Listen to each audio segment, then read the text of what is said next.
In August 1942, the stillness of the South Pacific shattered. The tranquil waters around the Solomon Islands erupted with the sound of naval guns and the drone of engines as American forces landed on a small, unfamiliar island called Guadalcanal. To most of the world, it was a speck of jungle lost in the Pacific expanse. But within months, it would become a crucible, a place where the myth of Japanese invincibility met the unrelenting will of American determination. Before Guadalcanal, the Japanese Empire had known nothing but victory. From the capture of Hong Kong to the lightning conquest of Singapore, from the steaming jungles of Malaya to the sprawling cities of China, the Imperial Army moved with precision and confidence. Their doctrine was built on discipline, endurance, and spiritual strength, the conviction that courage could overcome any hardship. They called it Seishin, the fighting spirit. In training camps across the empire, recruits were taught that the soul of the warrior was stronger than steel. To die for the emperor was the highest form of duty. For 8 months after Pearl Harbor, that creed seemed unassailable. Japan's armies marched unopposed across Asia, and its navy dominated the Pacific. Yet beneath the surface of triumph, the empire's war machine was stretched to its limit. Its industrial base was fragile. Its supply lines spanned thousands of miles of ocean. And while its soldiers were unmatched in individual valor, Japan lacked the logistical depth to fight a long war against an opponent that could replace every loss.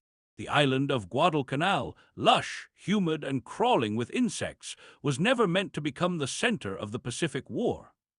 It was chosen for its airfield, a small strip of cleared jungle that, if completed, would allow Japanese bombers to threaten Allied supply routes to Australia. When American reconnaissance discovered it, Washington ordered an immediate counterstroke. On August 7, 1942, the first U.S. Marines waded ashore. They expected fierce resistance, but found only stunned laborers and scattered guards. The Japanese garrison fled into the jungle. Within days, the Marines had captured the unfinished airstrip and renamed it Henderson Field.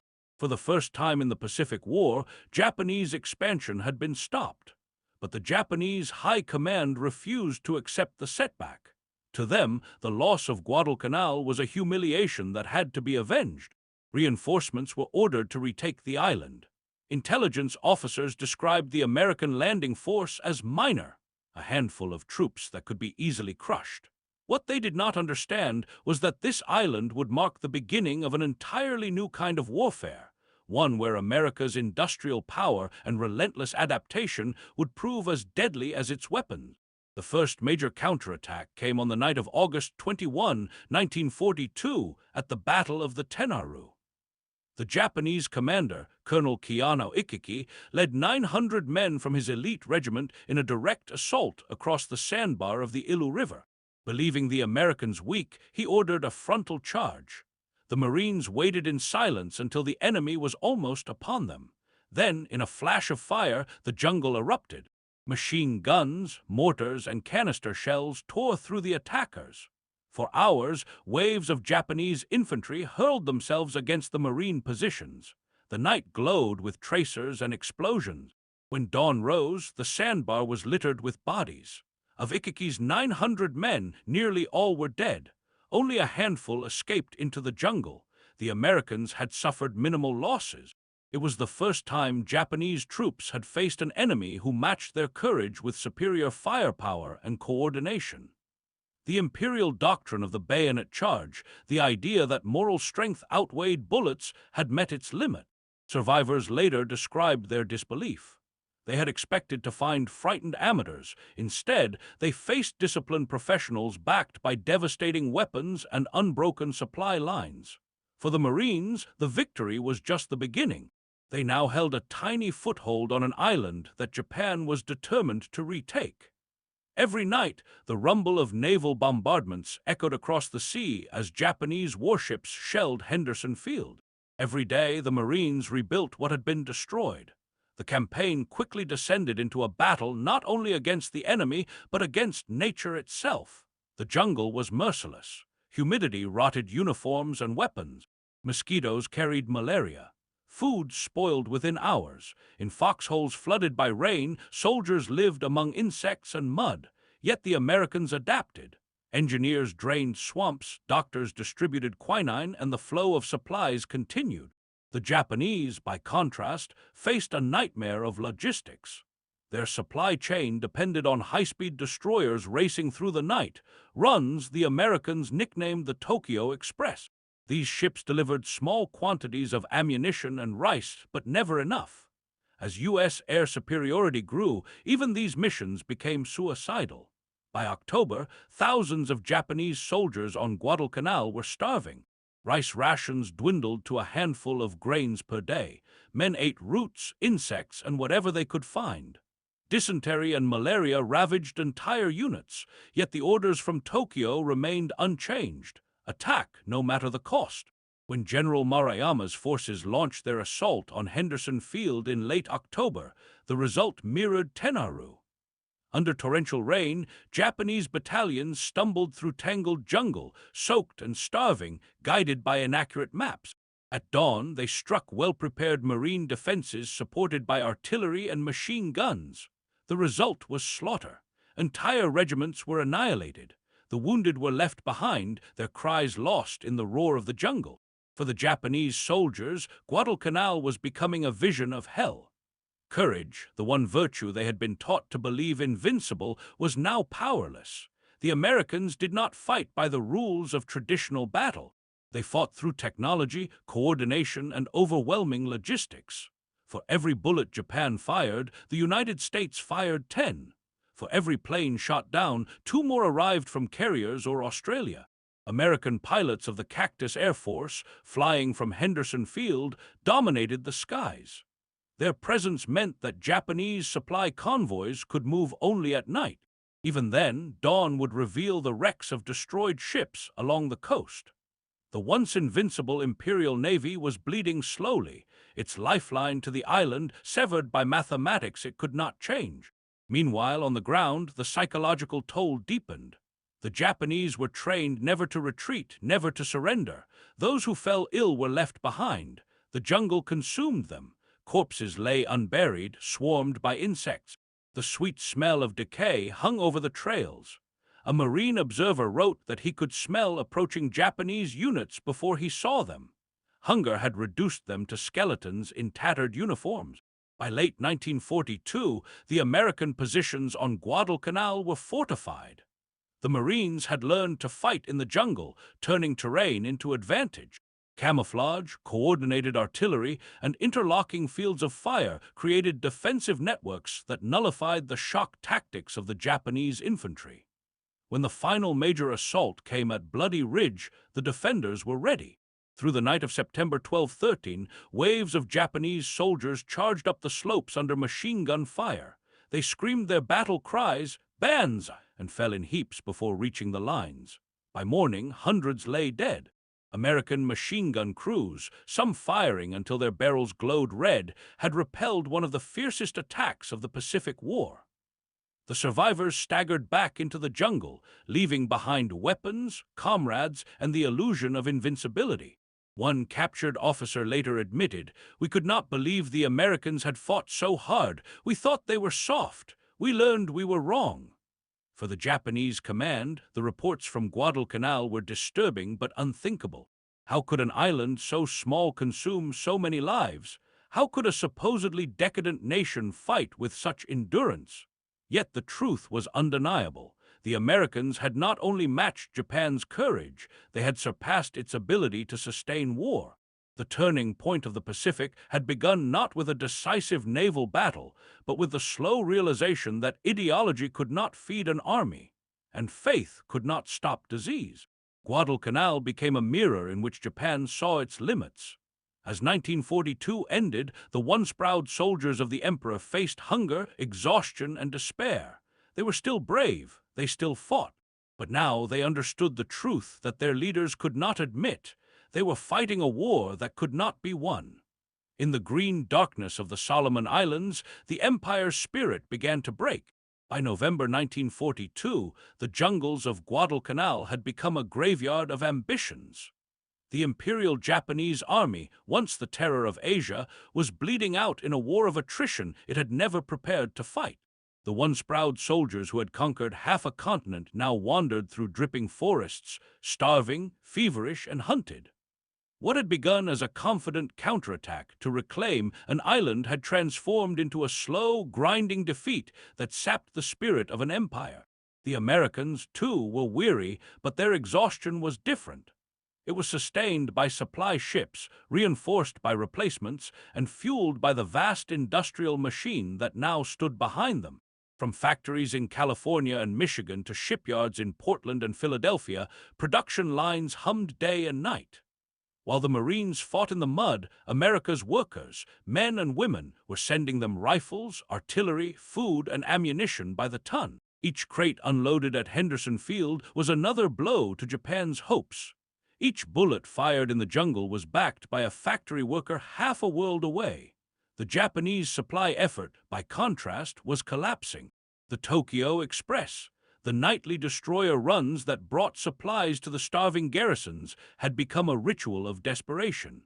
The runs were perilous, conducted under the cover of darkness to avoid American aircraft, and each one brought less and less. Rice, once the staple of the Japanese soldier, was now measured by the handful. Men boiled grass and leaves to quiet their stomachs. Many resorted to eating captured American rations or the flesh of their fallen comrades. Disease struck with a vengeance. Malaria, dysentery, and tropical ulcers spread unchecked. With no medicine and little food, soldiers wasted away. Their bones protruded through skin burned black by the tropical sun. Some units reported losing 3/4 of their men to sickness before even meeting the enemy. American patrols often found Japanese dead lying where they had fallen, rifles still in hand, faces sunken and eyes staring blankly into the canopy. For the Marines, the sight was both horrifying and revealing. Their enemy was not just defeated in battle, he was being consumed by the very jungle he had once believed he could master. In Tokyo, the Imperial General Staff continued to issue orders detached from reality. Reinforcements were demanded, and more men were sent, only to vanish into the maelstrom. The chain of command refused to admit that Guadalcanal had become unwinnable. To retreat was unthinkable, to fail was dishonor. The propaganda in Japan still spoke of victories, even as the truth was buried with the dead. For the Americans, each day on Guadalcanal was a test of endurance. Rain fell in endless sheets. Weapons rusted overnight. Mosquitoes swarmed, yet their lines held. The Marines had learned to fight in the green hell. They adapted their tactics, using the terrain instead of fighting against it. Ambushes, coordinated artillery strikes, and the growing integration of air and ground forces turned the jungle into an ally.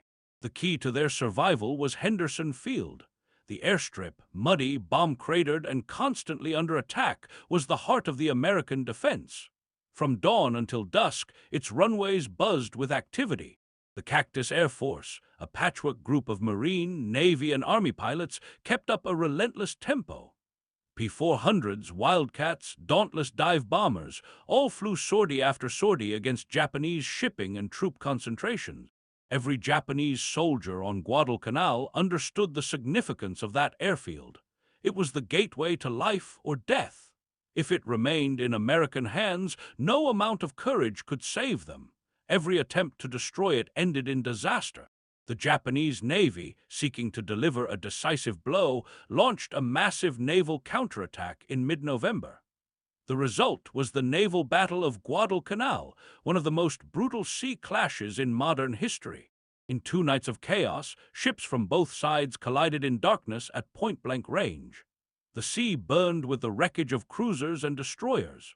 Japanese battleships shelled Henderson Field, turning the night sky into a storm of fire, but by morning the airfield still functioned.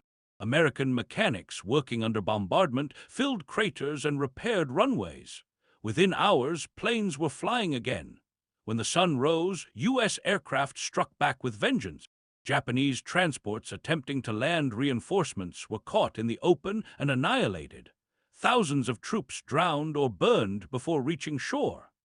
The sea around Guadalcanal became a floating graveyard of twisted steel and shattered bodies. The losses broke the Japanese Navy's ability to sustain the campaign.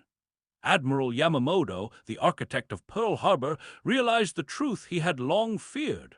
Japan could not replace what it was losing. America's shipyards would simply build more. Every cruiser sunk, every aircraft lost was replaced within weeks. For Japan, each loss was permanent. On the ground, the Japanese soldiers sensed the shift even before their commanders admitted it. The once constant thunder of naval support faded. The sky, once filled with the confident drone of Japanese aircraft, now belonged to the Americans. The jungle, which had once concealed their advance, now trapped them in retreat. In the darkness, they began to hear a new sound, the steady mechanical hum of American bulldozers, cutting new roads, extending defenses, and expanding the airfield. The sound was terrifying, not for its volume, but for what it symbolized. An enemy that built while it fought, an enemy whose machines never slept. By December, entire Japanese battalions had ceased to exist. The few survivors were reduced to skeletons. Many carried their rifles out of habit, though they lacked ammunition to fire them. American soldiers described finding diaries, written in trembling hands, filled with despair. Some entries ended abruptly with the words, "We are all dying." One Marine officer later said, "We didn't defeat them by being better soldiers. We defeated them by being able to eat, to sleep, to fight another day." They couldn't. The contrast between the two armies could not have been starker. The Americans, though battered, were constantly supplied. Convoys brought food, medical supplies, and reinforcements. Damaged equipment was repaired or replaced. The Japanese, isolated and starving, were trapped in a shrinking perimeter. The final Japanese offensive, known as the Battle of Mount Austin, came in January 1943. The attackers were gaunt, many too weak to carry their weapons properly.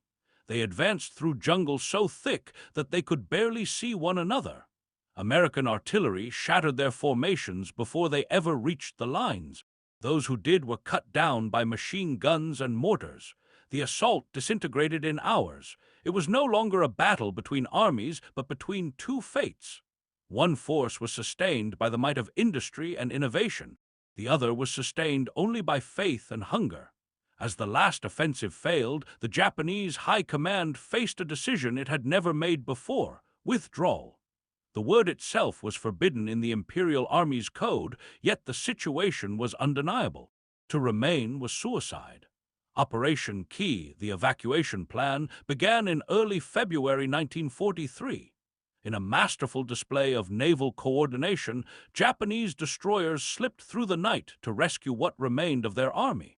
By then, out of nearly 36,000 men sent to Guadalcanal, only 10,000 would ever leave alive.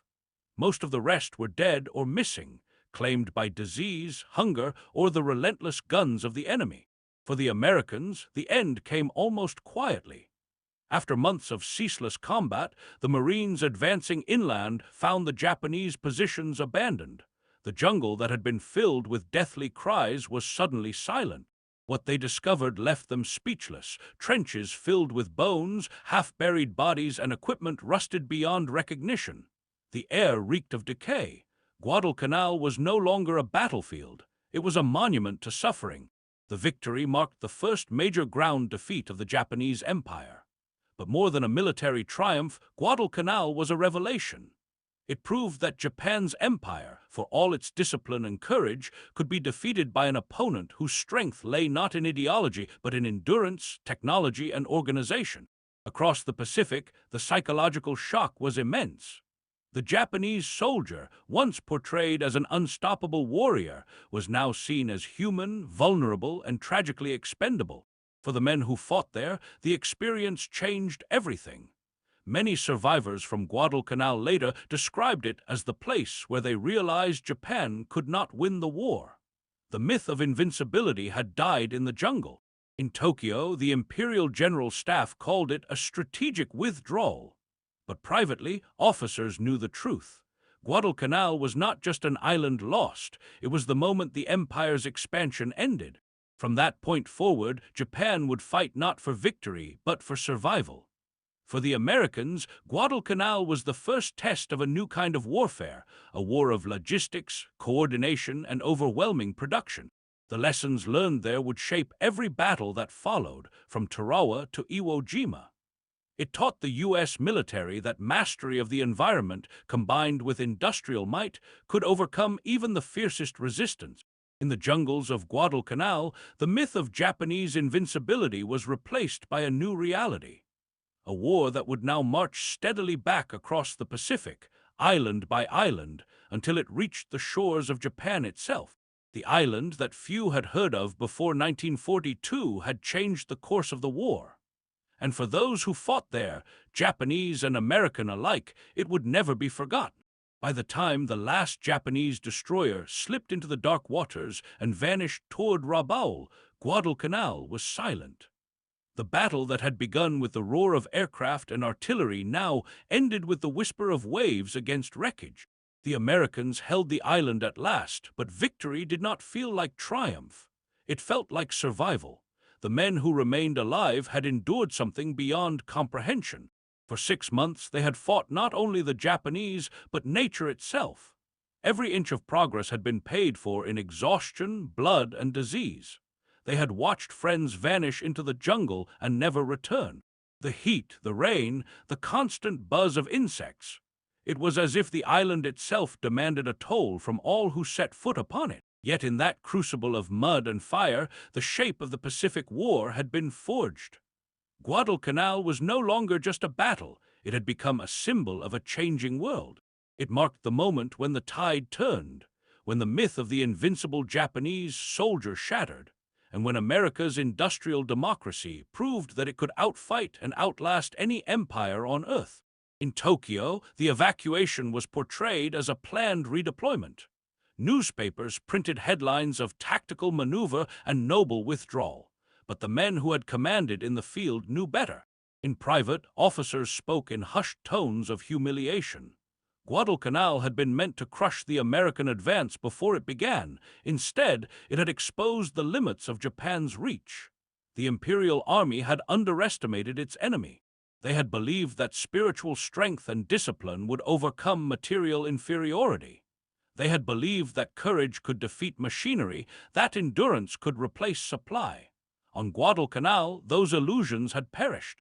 The soldiers who returned told stories not of cowardly foes, but of an enemy relentless, resourceful, and supplied by a machine of war too vast to comprehend. For Japan's generals, the truth was unbearable. They could not admit that the empire's future had been broken by the mathematics of production, by the tonnage of steel and the volume of fuel that America could summon at will. But the men who had seen the jungle knew. They knew that no amount of bravery could fill an empty stomach, and no ideology could stop a bullet when the ammunition factories never stopped running. Across the Pacific, American morale soared. Guadalcanal was proof that Japan could be beaten on land. Newspapers at home carried headlines proclaiming victory, but few civilians could truly grasp what it had cost. The images that came back, mud-covered Marines, gaunt and hollow-eyed, spoke of a price that went beyond statistics. These were men who had seen the abyss and had walked through it. In Washington, military planners studied every aspect of the campaign. Guadalcanal became the blueprint for the island-hopping strategy that would carry Allied forces all the way to Tokyo Bay. The lessons were written in sweat and blood. Control the air, secure the sea, build and defend the logistics chain. Every future battle would follow the pattern learned here. Meanwhile, in Japan, a different kind of lesson took root, a quiet dread that spread through the officer corps. They realized that the war had changed. No longer was it a series of daring offensives and lightning victories. It had become a war of attrition that Japan could never win. Factories in Yokohama and Nagoya ran short of materials. Fuel stocks dwindled. Each ship sunk at Guadalcanal meant fewer supplies for the next campaign. The soldiers who returned from the island were never the same. Many had been taught from childhood that surrender was shame, that death in battle was the highest honor. But on Guadalcanal, they had seen comrades die not with swords in hand, but from hunger and disease, far from glory. The myth of the invulnerable warrior was gone, replaced by the grim knowledge of a war that demanded everything and gave nothing back. By early 1943, the strategic initiative had shifted irreversibly. The Allies moved on to New Georgia, Bougainville, and then across the central Pacific, while Japan retreated step by step. Each new landing carried echoes of Guadalcanal, jungle fighting, night raids, artillery duels, and the ever-present hum of American aircraft overhead. For the U.S. Marines and soldiers, the experience of Guadalcanal became part of their identity. They had fought the first great land battle against Japan and won. They had learned how to survive in the tropics, how to fight an enemy who never surrendered, and how to coordinate sea, air, and land power with precision.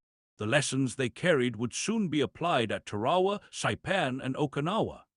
Yet even in victory, Guadalcanal haunted those who survived. Many never forgot the smell of the jungle after rain, the cries that came out of the darkness, the faces of enemies who died in silence. The island remained a memory carved in their minds, a place where the thin line between civilization and savagery vanished beneath the canopy.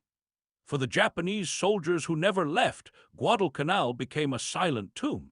The jungle reclaimed their positions, vines wrapping around rusted helmets and broken rifles. The graves of thousands were never marked. In time, the war moved on and the island was left behind, but beneath its soil, the bones of two nations remained intertwined. When historians looked back years later, they called Guadalcanal the turning point of the Pacific War. Strategically, it had halted Japan's expansion and opened the path to victory. Psychologically, it had reshaped how both sides viewed each other. The Americans learned respect for an enemy who would fight to the last man. The Japanese learned fear of an adversary whose strength lay not in fanaticism, but in organization, innovation, and unity. The battle for Guadalcanal was more than a clash of armies. It was a collision between two visions of war. One believed in willpower, the other believed in systems. One was bound by rigid doctrine and divine mission. The other adapted, built, and learned. And in the end, it was adaptability that triumphed. The island's rivers still flow quietly through the dense green valleys. The rusting hulks of ships still lie offshore, silent witnesses to the nights when the sea caught fire. In the forests, relics of war remain buried beneath layers of moss and time. Each fragment tells a story of men who came from opposite ends of the earth to fight in a place that would forever change them. For the Americans, Guadalcanal became the first step on a long road to victory. For the Japanese, it marked the beginning of a long retreat that would end only in surrender. But for both, it revealed the ultimate truth of modern war, that courage, though noble, is powerless without the means to sustain it. In the jungles of Guadalcanal, the modern world collided with the old. Tradition met technology, and belief met reality. The outcome was written not in slogans or speeches, but in the mud, the hunger, and the relentless march of machines that could not be stopped. When the war finally ended in 1945, survivors of Guadalcanal looked back on that island as the place where the world changed course. It was there that Japan's dream of empire began to crumble, and America's path to global power began to rise. The jungle that once echoed with gunfire now lies still. The graves are overgrown, the wrecks rusted and half forgotten. Yet the legacy endures in the lessons learned, in the courage shown, and in the silent testimony of a battlefield where empires collided and the future was decided. Guadalcanal was not merely a battle won. It was a warning written in blood and rain that no nation, no matter how proud, can defy the arithmetic of war. In the end, the jungle kept its secrets, but the world learned one of its oldest truths, that even in the darkest, most desperate places on Earth, endurance and adaptation will always overcome arrogance and illusion.